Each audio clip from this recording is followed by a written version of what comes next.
Hello friends, hope you all are doing well, incredibly well. Today, as you can see, we have come up with another new session, and in fact, this is very similar to your error questions, right?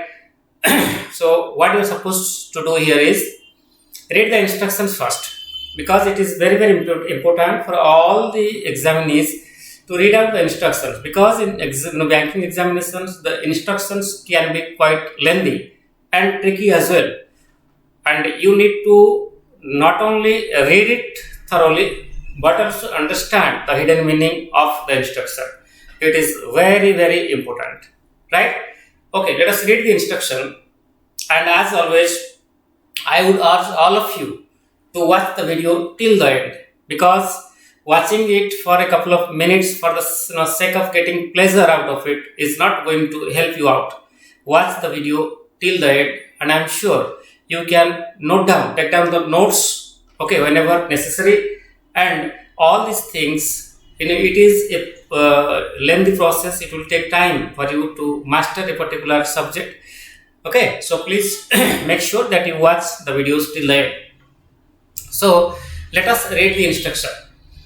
Which of the following phrases given against each sentence can replace the phrase given in bold in the sentence grammatically and contextually? Okay, sometimes sentences can be lengthy, but no need to panic. I have been repeatedly telling you, if you know the process, if you have done your homework thoroughly, then you don't have to worry about anything, whatever it may be. So you just read the sentence. As you can see, the sentence starts from this place and it ends here. Quite a long sentence. Okay, so having almost 4 lines, right? Followed by 3 recommended options to replace the bold part of the sentence if that bold part you think is wrong, right? If there is no error in that bold part and if that part is absolutely correct, then your answer should be E, none. Okay, so it is quite clear. A sentence has been provided with one part of it in bold letters, and if according to you that bold part is having an error, then you must replace that part with any of these parts mentioned under option number I, double I or triple I. If you think both the options can sometimes also replace that bold part, then you are also welcome, and you can also pick out those options. So now, as I have already told you, whatever question it may be, reading out the sentence and understanding the essential meaning is very important. So what does it talk about? It talks about the recent discussions, right? Okay, the recent discussions between India and Chinese officials. Okay, there is a discussion. There are some discussions between Indians and Chinese officials. Okay, on the way forward in Afghanistan. The discussion is about Afghanistan. And now, till Afghanistan, if you don't read out anything, you can see the subject is a plural subject here, discussions, and you can subsequently carry forward the predicate part from this part. Recent discussions are a welcome sign. Whatever discussions being taken place between the two countries are welcome sign. It is a welcome sign that both countries, that means the countries under discussion here are India and China, they are attempting for put a very bad year in bilateral ties behind them. Till this part, if I read out the sentence and I don't move forward, then also I can get the answer. Okay, you can see put behind. Put behind means to leave behind. Okay, when you put behind your sorrows, that means you leave behind your sorrows and you are approaching the world with a fresh outlook, fresh attitude. Okay, so in the sentence under discussion, what is being talked about? Okay, we are talking about a bad year in bilateral ties, and that bad year India and Pakistan are trying to or are taking steps to put behind them. That means they don't want to focus on that bad year. Leaving that year aside, their vision is to look forward. Okay, so here we need a phrase which is similar to, okay, putting in a lot of work or taking attempt to do something.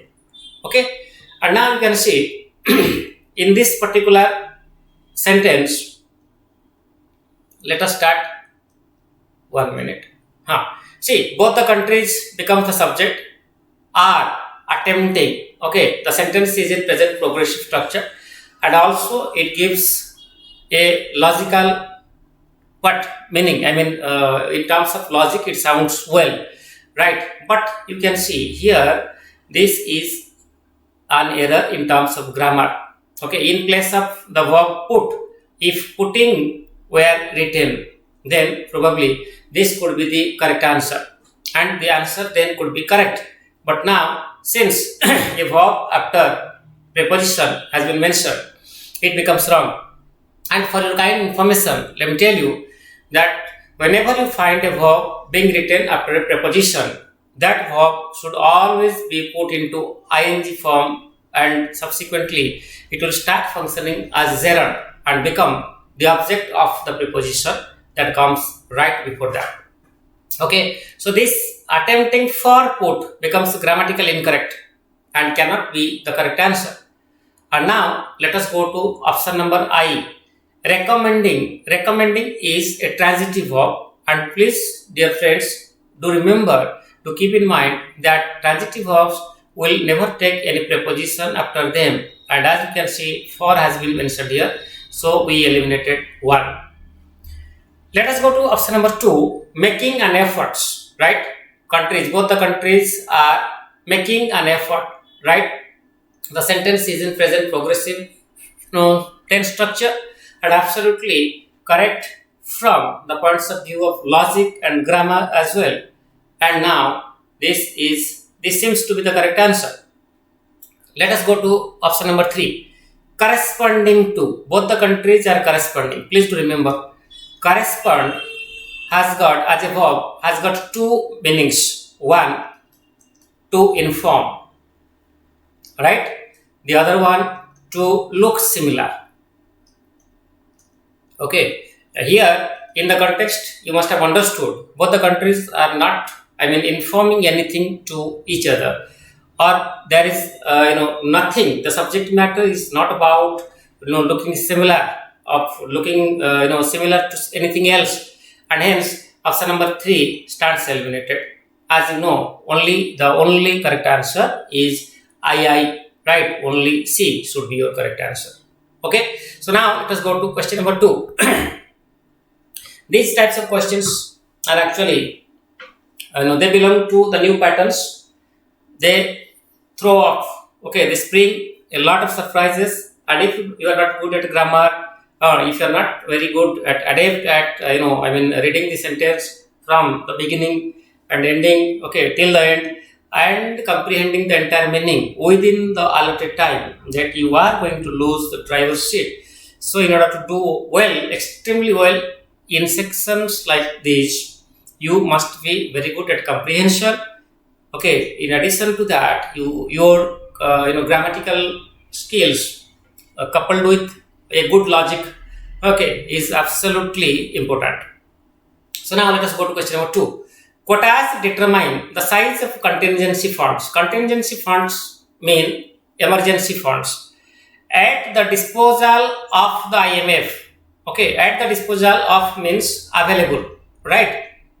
Okay, this is a phrase, a good phrase, in fact, you can use certainly while writing essays. Contingency fund refers to emergency fund, we know it.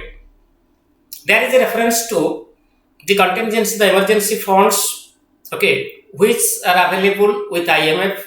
And why are these funds available? Okay, to lend to countries in need of help. Those countries which are badly in need of help, they can get help from this fund, as well as the power of individual countries. Okay, and these funds also give power to individual countries to influence lending decisions, right? To encourage lending decisions. If they want, they can lend. Also, if they want, they can extend a lending hand. and tap into the funds themselves. Clear? So the entire sentence talks about quotas decide, or quotas, you don't have to worry much about quotas determine the size of. Okay, till this part, no need to focus on. If you can look at the meaning, it is quite clear from the remaining part. Contingency funds which are available with IMF, okay, they are made for lending to those countries which are badly in need of them. They can count on these funds whenever they feel in the need of those kinds of helps. And also, in addition to helping the poor, they also empower the individual country to encourage lending decisions. We need a word like boost or encourage, okay, from among the options, and the option that has words like this will be the most most appropriate answer choice, right? To influence does not mean to boost. To influence means to leave some effect, to affect something. And the countries are not trying to affect the lending decisions, they are trying to boost, right? The IMF will give the countries a chance to boost the lending decisions. If they want, they can lend, okay, right? So now let us go to the options one after the other. To excruciate is a verb. Distrust will be outrightly eliminated because this is not a verb, this is an adjective, right? So we eliminated this at first. Excruciate means to torment mentally. That means to harass someone mentally and physically. That is known as excruciate. Its adjective form is excruciating. Excruciating pains, we say. So now these two words are eliminated. We have only one word, that is to impel. To impel means to motivate or to increase, boost, encourage, etc. Right? And the funds will empower individual countries to encourage lending decisions. Means if they are interested to lend, they can take decisions to lend on their own. Okay, so now let us go to question number 3. The main focus of this question is romanticism. Romanticism, the author says romanticism, which is a philosophy strongly attributed to Jean-Jacques Rousseau. Okay, till this part, the meaning is quite clear. It is evident, okay, in the hidden form, and the author is of the opinion that romanticism in the simplest form is associated with, it is related to, it is familiar with Rousseau. A word or a phrase which gives this meaning, that something is familiar with another thing, or familiar to something else, or something which is related to, okay, is certainly going to be an answer. And now let us see when and what is the meaning of attributed to, and when we are supposed to use a phrase like this. Please remember that when I say that we attribute something to somebody or something, please remember, attributing something to somebody or something implies that one thing is caused by the help of other. One thing is caused or created by the help of others. For example, if I say the decrease in the number of death rates today is attributed to advanced medical science. Okay.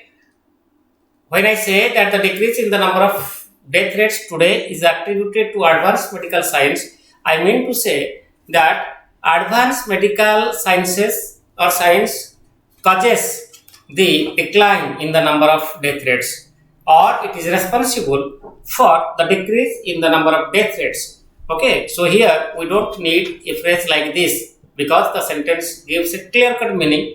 that romanticism is a particular, a concept, okay, which is associated with or related to Rousseau. And you can see here option number 2 has given a direct phrase associated with, and that is the correct answer. Sanctioned of does not mean related to or familiar with. Charged by also can be eliminated from that angle as well. Thank you all for watching the video till this part. Thank you, and we are going to come up with some incredible videos in future as well. Stay tuned. Thank you.